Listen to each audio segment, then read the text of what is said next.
buttocks Yeah. on that show. I was humming a little lullaby that my mother had sung to me when I was a little boy called Come on. "Hush, Little Baby, Don't You Cry." Hush, little baby. Yeah, sure. Cry. Yeah. Yeah. Because, I didn't want him to. Oh my God. That show was so heavy, man. So twisted. And what was the name of that actor? Lee Turkison. Good actor, that guy. Lee Beecher, really good actor. Yeah. And he's still working a lot and keeping busy. And a lot of guys from that show I've, stayed in touch with over the years. That was a long run. That was an intense show, and that was an intense character. That must have been an education in and of itself to stay in that groove for that long. Yeah. It was a huge, first of all, put a lot of us on the map really for the first time. And second of all, an education in many ways. And really we got spoiled in a lot of ways too, because the way that show was run, largely because of budget limitations, the days there was no there was overtime, but we didn't go over 12 hours. It was like 7 a.m. The bell rings at 7 p.m. Everybody goes home. Guys were still doing Broadway shows and Oz at the same time.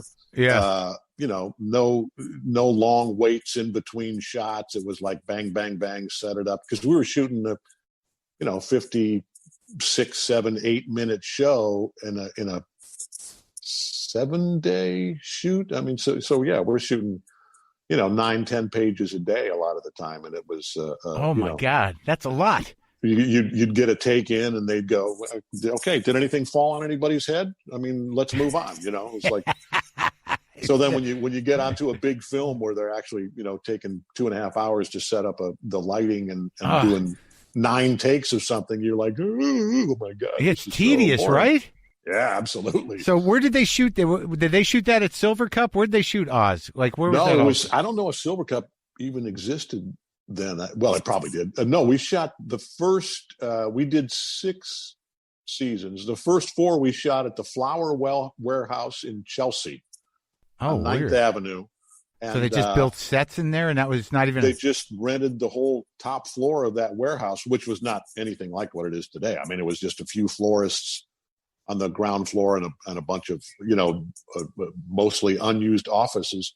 And of course, had a handshake deal with the landlord. Hey, if the show's a hit, don't worry, I won't screw you, Right. So 4 years later, he tries to screw Fontana. And the last 2 years, we're going to quadruple the rent. What do you say, Yeah.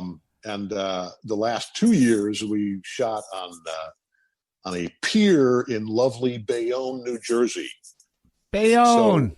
So we went from, like, I was riding my bike to work. My wife and I we got married.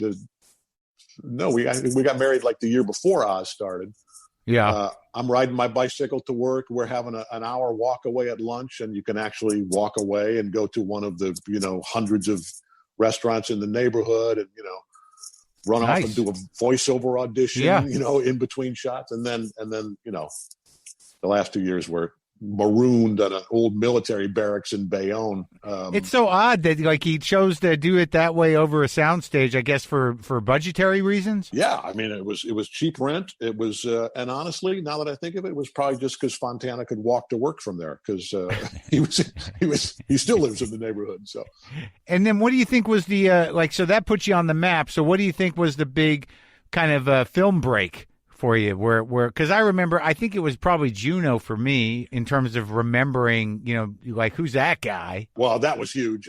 God bless Jason Reitman. I was in his first movie, which is a underseen and I think maybe underappreciated movie called Thank You for Smoking.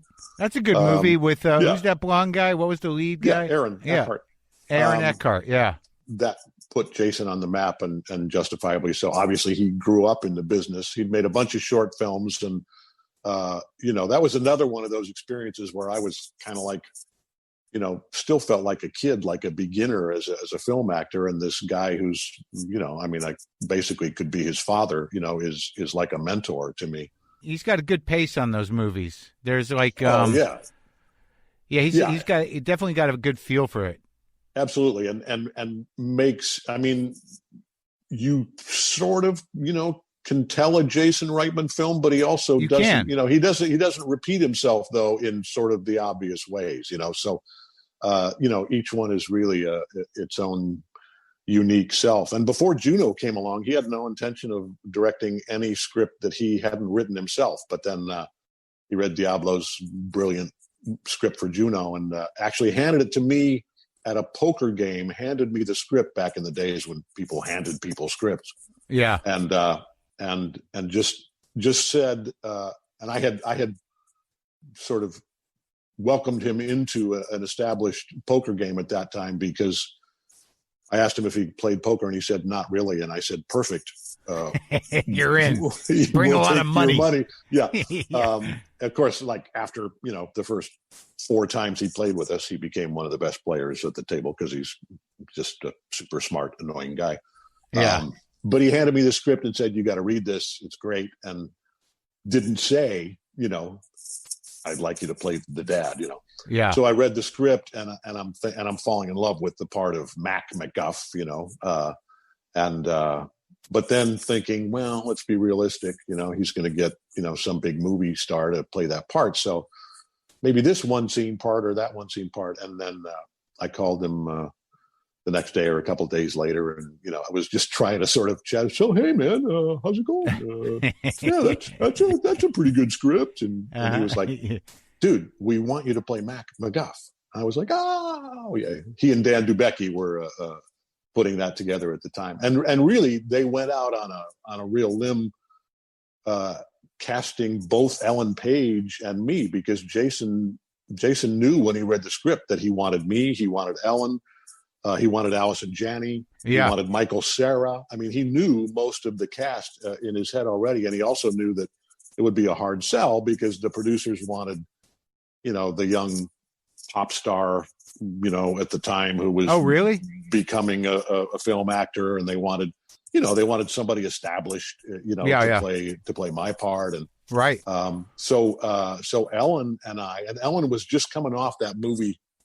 Was it Hard Candy? This horrible, great film where she had played this victim of this kidnapping who'd been starved, and she's already a tiny little, 97-pound thing, but she had starved herself, and she looked like hell. Yeah. Probably 87 pounds.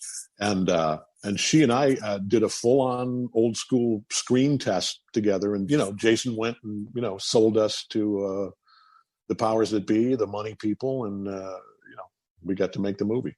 Yeah. And that was obviously huge in my career because I had done, some kind of high profile stuff like the Spider-Man movies where I was this over the top, screaming guy, and people knew me as the bad guy from Oz and stuff. So it was a great opportunity, and especially when Juno became what it became. Yeah, to see, the kinder, gentler side of whoever that bald white guy is.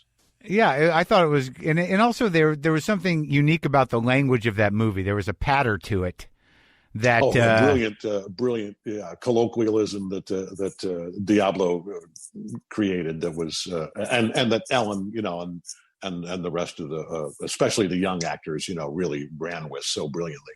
Yeah, it was great. Everybody was great. It did sort of. I was happy to see you in that role. Yeah, I was traumatized by Oz on some level. I watched it every week, and it was a relief to me that you weren't a monster. But it took about a decade for you to erase whatever Oz did to me in terms of how I looked at you. Well, and then, that was one of the things that, when they first asked me to do Oz, and I realized what a huge opportunity it was, but I also realized, if this takes off, it's going to be hard for me to, get away from. Right. And hard for me to do anything other than the Nazi bastard of the week on every, procedural. And I actually expressed that to Fontana in a meeting. And after he got done looking at me like, are you kidding me? Like this guy that's making, $400 a week, is thinking of turning down this career changing opportunity. He said, look, I understand that. I appreciate that. That's, really smart and forward thinking of you. And he said, I'll tell you what, sign the contract, sign the 6-year deal. He said, "Shake my hand, and if you ever want out, I will kill your character off the next day." Really? Just between you and me. So it's a win-win. I want you to do it, and I want you to feel comfortable doing it. And then the other blessing was, months after we finished the first 8 episodes of Oz, it was only 8 episodes per season.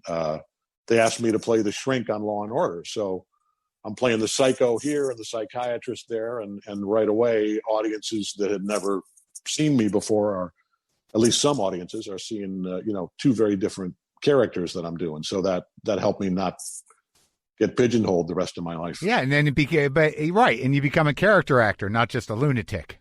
Yeah, exactly, which is far preferable. Yeah. Yeah. But what was the first Coen brother movie you did? I had auditioned for them a couple times. Didn't get hired. Yeah. Although one time there was a film that they had offered me a part in, but because of Oz, the part was to play this, Southern racist Nazi, and I was like, I cannot do that. Please, maybe this part, that part, the other part, even part. Smaller parts, because I was dying to work with them, but they have such a specific vision, so that one didn't work out. And then I auditioned for The Lady Killers. Uh-huh. And they put me through the ringer. They put me through the ringer every time, those guys, because they always have such a specific vision in their minds of everything. I mean, when they're writing the script, uh-huh. they're already in their minds. They're in the editing room doing the final cut. Right. I mean, they're so thorough and brilliant. So I was very different physically from what they saw the character as in The Lady Killers, but they kept coming back around to me, and finally, the last time I auditioned, it was the 2 of them, sitting on a couch in a hotel suite somewhere, I guess LA probably. And I read, 2 or 3 of the main scenes for my character, Garth Pancake. Yeah. And I did the last scene, and they sat there and looked at me for a beat. They looked at each other for a beat, and then Joel, he goes, "Well, damn it, JK, that's exactly right." Okay, all right. Yeah. I guess. And I was like, "Oh, gee, well, thanks. That's," I mean, that was one of the best times I ever had, because Tom Hanks was such an awesome, sort of movie star / team leader, uh-huh. To be doing that with. And the 4 of us who were playing the gang of, misfit knuckleheads, all had a great time together.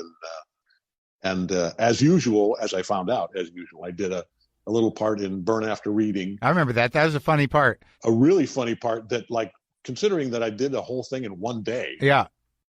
Really paid off brilliantly. The scenes with David Rashi and myself were just teed up everything in the entire movie for us to get to pay him off. Yeah, there's a couple great beats in there, when you have to troubleshoot the situation. That's very funny. Yeah. Yeah. And do you make a big differentiation when you know that something's written to be funny? You just got to play it straight, right? Really? Oh, yeah. I mean, certainly the vast majority of the time. Yeah. Yeah. Yeah, I mean, if the intention isn't there, if it isn't, grounded is the sort of actory word, then it's just, What do you mean? Silly and, Teach me and that not one. believable. Right. Teach me the grounded one. It has to. The intention has to be grounded in reality or in the character. Yeah. Right. Well, both. Right. I mean, you still have to have an objective. You still have to have something that you're after, and some place that you're coming from, and some place that you hope you're going. And right. If that's not a part of the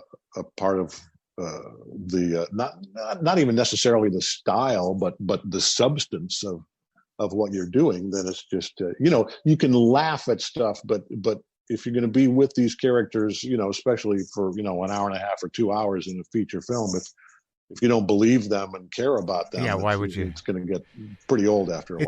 It's so funny because so many comedies, like big comedies, just throw that whole conceit of character in the garbage in the third act, and I find it annoying.